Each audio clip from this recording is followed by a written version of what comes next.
Spring Training 2021. Hi, everyone. Jim Bartles here for the Inkstead, Minnesota Radio Network, and Dave St. Peter is our guest. And Dave, we've got to get at some stuff right away. It's always interesting to talk to you. Thanks for joining us once again, by the way. Jim, welcome to Fort Myers. We're thrilled to see you at Twin Spring Training. It's good to be here. All right, so usually at the start of the season, I always get to say, well, the Twins are unbeaten. So are the other teams. What are your thoughts about our roster and the team coming in this year? Well, we're optimistic, and I would say I'm always optimistic in spring training, but I think we have a lot of reason to be optimistic, Jim. We've got a club that has won back-to-back American League Central Division titles. We know we need to win some playoff games. We know we want to put ourselves in a position to compete for a world championship.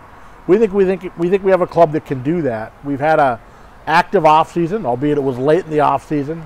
Re-signing Nelson Cruz is huge for this club. Bringing Andrelton Simmons, the best defensive shortstop in the game, to the Twins makes us better, not just at shortstop, but allows us to move Jorge Polanco to second base, allows us to turn Luis Arraez into a super utility player. We think that makes us better. And then the additions on the pitching side, whether it be Alex Colome, in our bullpen, proven closer with the White Sox and others. And then, of course, what we've been able to do with bringing Jay Happ on board to round out our rotation, along with Mr. Shoemaker, with Kenta Maeda, with Pineda, and, of course, with Jose Barrios at the top of the rotation. We think we have enough depth and talent to not only win the division, but to advance in the postseason. Yeah, it's the roster looks pretty good, and only a couple of question marks here on a couple of spots going into spring training. What adjustments and differences has the team had to do in terms of training here because of pandemic? And I'm sure there's been some. Well, significant. You know, we are obviously trying to deal with the protocols put forth by Major League Baseball, and really at the center of that are a couple key fundamentals. One is we limit the number of people that we can have here. We don't have the same number of players, the same number of staff, the same number of coaches, trainers that we normally would have. It's more limited. Secondly, those that are here are more spread out. We're doing a lot of work throughout this entire complex, but the clubhouse situation is much more spread out. The training room situation, much more spread out. The dining situation, much more spread out. All rooted in health and safety. And then the last thing, it would be testing. Our major league players are being tested 3-4 times a week, and you know that's an environment they got used to last summer when we started the season, and we're still dealing with it this spring. Are the minor leaguers in already or not? No, our minor league camp has not opened yet. We expect it will open at some point after Major League Spring Training concludes. The AAA season was announced just yesterday. We'll start, we think, on about May the 4th. CHS Field in St. Paul will operate as a alternate site for the Twins during the month of April.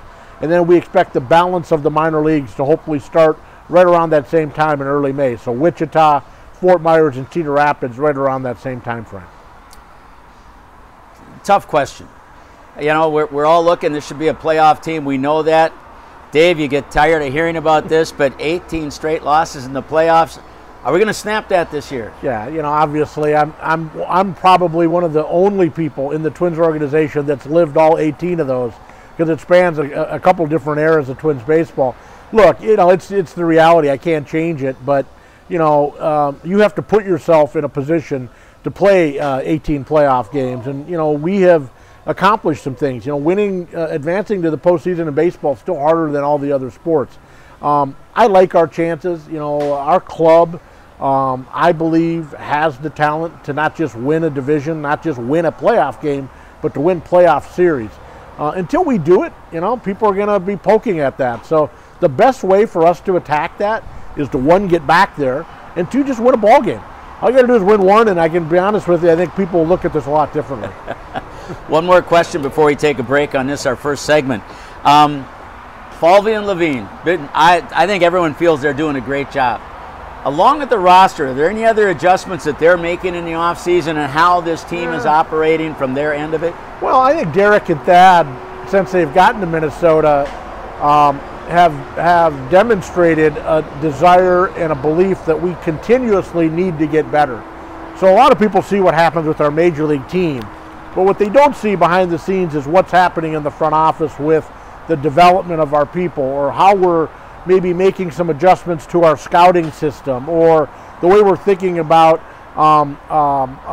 spring training and process and nutrition and medical. So yeah, there's a lot of things happening. We don't talk publicly about a lot of those things because we think that they're central to our success. But Derek and Thad are, I think, more than anything responsible for building a baseball operation that's filled with a lot of really talented people who want to be part of this in Minnesota with the Twins. And that's a tribute to Derek and Thad for what they've done as leaders. Dave St. Peter, our guest. We're here at spring training. We've got part 2 coming up of our visit with Dave. That'll be in just a moment. What are we going to talk about? Well, several things. I want to talk about Target Field. There's always something new about Target Field that's going on. Anything with promotions, physically, what are they going to do, and how are they handling tickets? Oh yeah, we got to talk about tickets and how many tickets there'll be. What about opening day? Also, Gardenhire and Dozier, they're retired. Might they come back into the organization someday? I'll tell you what, that and a few more things, that's coming up in part 2 of our interview from spring training with Dave St. Peter.